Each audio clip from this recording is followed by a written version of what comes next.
Matthew, the 22nd chapter,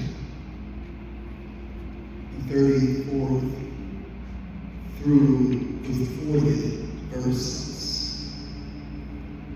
And I simply want to reiterate the 39th verse, where it says, "And a second is like it. You shall love your neighbor as yourself."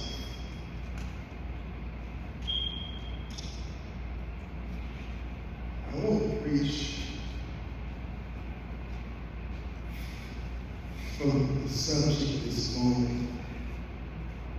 I love me some me.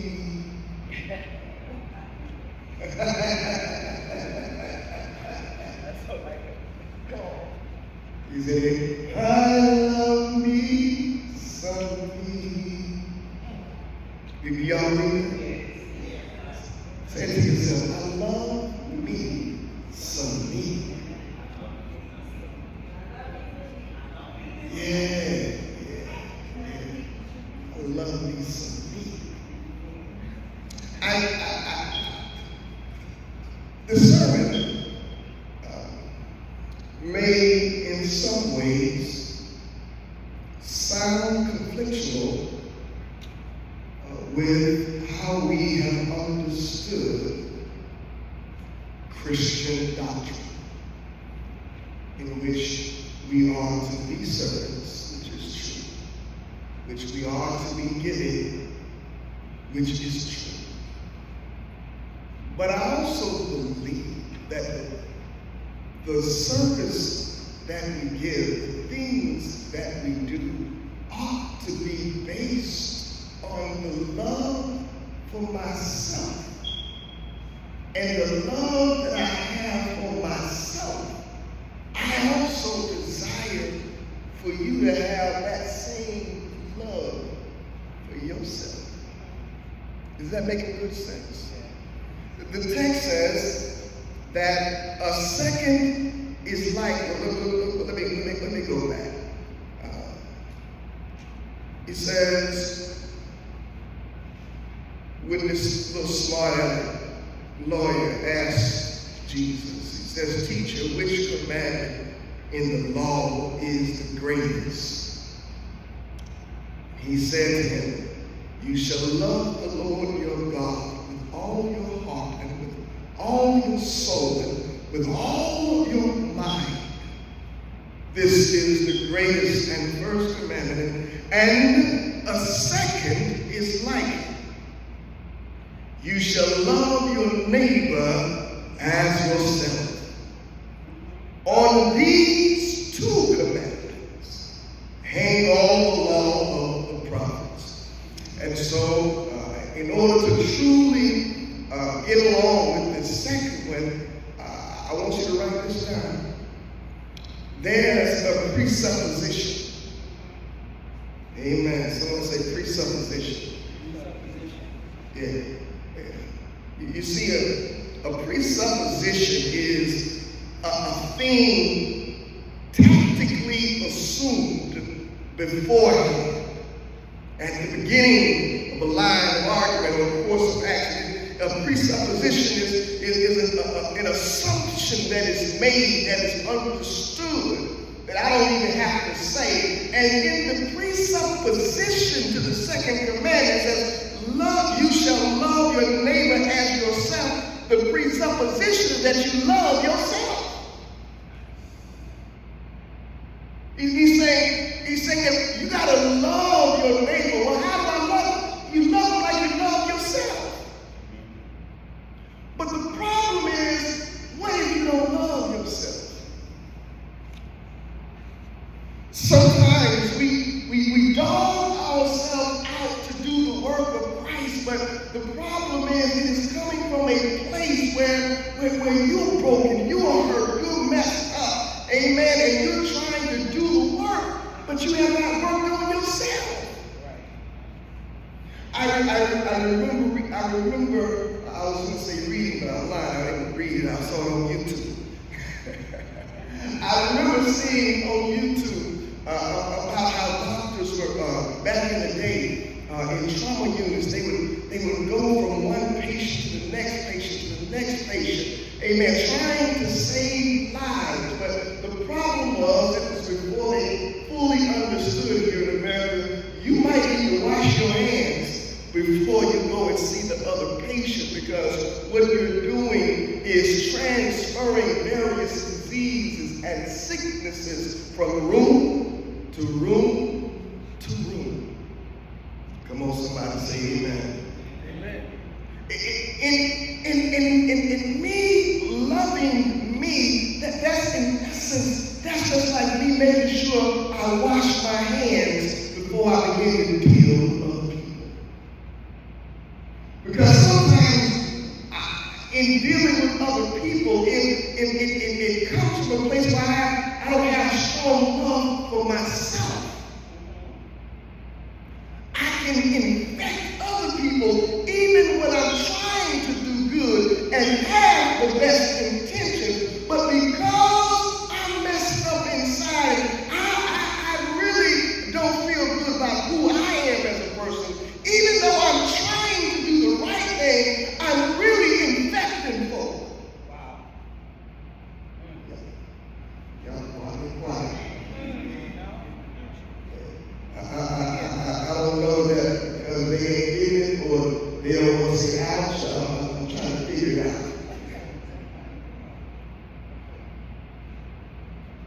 Yeah. God didn't just say that we gotta love folk and we gotta do for folks, but we must love ourselves. Right. Sometimes we killing ourselves, breaking our necks, trying to love on folks that don't love us. Stay in relationships with people that don't love us. Stay on jobs and in positions with places that they don't love us, but we feel as though if I just keep on pouring into it, if I just keep on doing this, if I keep on doing that, amen, I just want to give. And we just become more broken.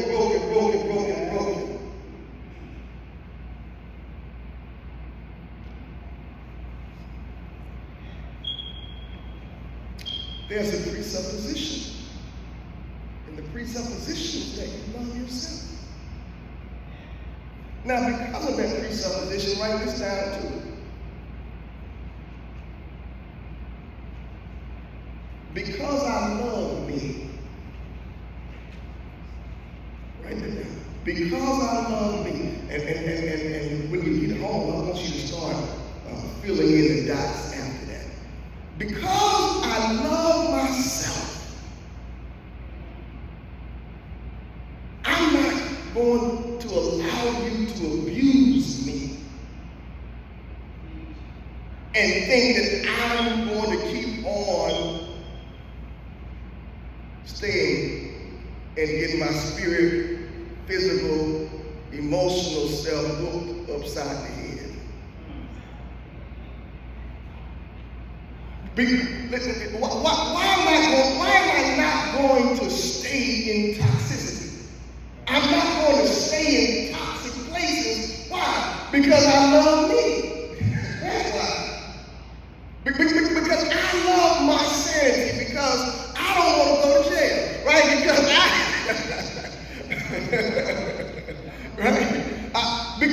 because I love me, I'm not going to allow you to disrupt my peace and disrupt my happiness and disrupt my mind state. I'm not going to allow you into my space like that. Why am I not going to allow that? Because I love me. Is this making sense? The love I have for me is not going to allow certain things to happen. I'm not going to allow you to treat me any kind of way. Amen. Too often times we have both bought into this understanding of Christianity in which we allow folks to treat us any kind of way and we can't say nothing back. Amen. We allow certain things to go on that we know should not be going on, but we believe that being a good Christian means being quiet, not saying nothing. Amen. No. The word says that there's a presupposition that you love yourself. And if you love yourself, you wouldn't put up with some of this foolishness that we put up with. Come on, somebody say amen. If we love ourselves, I'm not going to allow you to make me act out of character. Why? Because I have too much respect for myself. Listen, some stuff I may want to tell you, but I ain't going to say it, amen, how I'm feeling right now. Amen, because it's going to make me look bad. And I don't want to look bad, so I'm going to keep it to my word. Amen, somebody. It was an old saying, it said, never argue with a fool in public. He said, why? He said, because from a distance they can't tell the fool from the same. The both you look like what? But because I love myself, I'm not going to put myself in position where somebody can think I'm a fool. Listen, if you want to be foolish, go be foolish over there. I'm going about my business, and I'm happy, go lucky, enjoy. Let you keep on arguing by yourself. Let you keep on doing what you're doing by yourself. And I'm going over here, and I'm being happy with everybody over here that will be happy with me. Come on, somebody say amen. Yeah. We must learn what it means to love ourselves. Loving ourselves looks like dignity. Loving ourselves looks like self-control. Loving ourselves looks like empowerment. Loving ourselves, it changes the way we walk. It changes the way we talk. It changes the way of what we expect from folk and what we expect from ourselves. Because I love myself, I deal differently with the world. Because I love myself, I find ways to better myself so I can also be in position to better somebody else's world. Listen, I can't pour out of a glass if it's empty. I must learn how to find rest and restoration so that I can refill my cup so that I might then be in position to pour into another. The word says that on the seventh day, God rested as an example to give to us that you can't run yourself raggedy 7 days a week, 24 hours a day. God said, hey, once a week you need to sit your behind down a little bit and do some self-care. You need to take care of yourself. Take care of your mind. He said, meditate on my word so that your mind might be fixed. You just sit down somewhere. You always run around here and there trying to do this and that. Sit down somewhere and just let your body rest. Somebody said, because I love me, and now and again I need to go and sit down somewhere. Because I love me some me, I take care of myself. I take care of my mind. Why you come to church on Sunday? Because I love me some me. Because hopefully the pastor going to tell me something that makes me feel a little bit better about the hell I'm going through. Maybe because I love me some me, the pastor going to remind me of some things that I forgot how to need to be elevated in my priority list. Maybe if I come to church, God will speak to me and look and make a mirror come before me and say, you know what? You pretty, but you ugly sometimes. You need to fix it.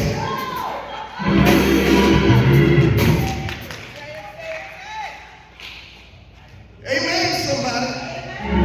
I come to worship service. Why?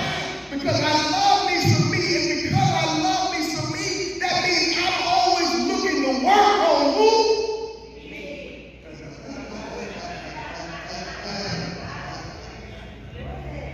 Amen. You ever seen a person that don't take care of themselves? Amen. Don't point to like nothing. God all good. Amen. But the person don't take care of themselves. They don't wash their face. Amen. They don't always brush their teeth. Amen. Somebody don't take a bath every day or whatever. Don't put on raggedy clothes. Amen.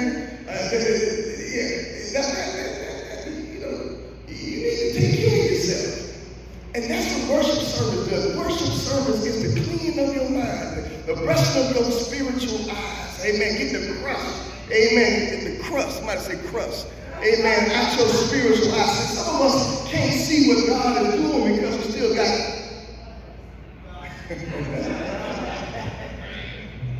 we still got crust in our eyes. But that's why I show up for service. Amen. Because I love me some me. Also, I show up for service and I give in service. Why? Because I love me some me. Because I understand that there's a formula. Amen. And if I want God to take care of me at a greater level, amen, God will take care of all of us to a certain level. But if I want God to take me to the next level, and that means I got to do some things differently. And because I love me some me, and I want to see me at that higher level, amen, I want to see me going places that will blow my mind, amen, I want to see me doing things that will make folks listen, the word says, I will prepare a table for you in the presence of your enemies, amen. Lord, I want to live right so I can sit down at the table. I want to sit at the table. Oh, and just eat. Amen. I want to pass me over the weekend. Pass me some more of that plate. I want to sit at the table with what God has in store for me. I want to position my life so that God can take me to the level that I haven't even dreamed of falling. The word says, eyes have not seen, ears have not heard, nor has it entered into the hearts of men what God yet has in store for you. So until the day I close my eyes and return back into heaven, I'm looking for God every day in 155 years. Oh, I'm still looking for God to blow my eyes. And so I live my life in order to position myself for what God has for me. You can't live your life always fussing, cussing folks out, running folks over, talking and backbiting. You can't keep on stealing from folks. You can't keep on living these lives that are harmful to our brothers and sisters and continue to think God will bless that. Amen, somebody. But I'm living my life so that that I can position myself to receive what God has for me. Because I believe that it is out of that I share my love with my neighbor. You can't share something that you don't have. When you do, that's when it comes back void. Amen, somebody. You can't share something that you don't have. It is out of the abundance of love that I have for myself that I share it with you. That's why I say I love you. And you can't do a thing about it. You know why? Because my love for you is not wrapped up in your actions. The love I share for you comes from the love I have for myself. What were you saying? If it was wrapped up in your actions, then it's dependent upon how you act. But when it comes from the well that God dug in me, then I keep that well pumping. And so whether you like me or don't, I still love you. And if you were in hell, I'll send you over a glass of cold water. Maybe I'll teleport to you. I ain't gonna be able to get But now, we may not be able to deal consistently. Amen. Because I love me, I'm going to put a boundary. But I love you. I'll do anything to help you. Whether you act up or not. Why? Because it's not dependent upon you. It's coming from me. And where does it come from?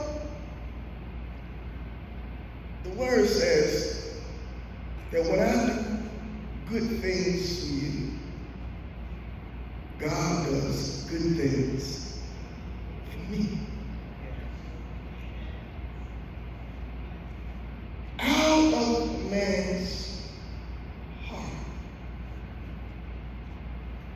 spews from his or her mouth either good or bad.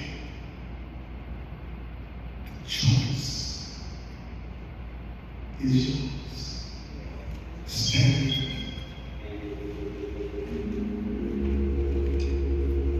I don't know about y'all, but one of the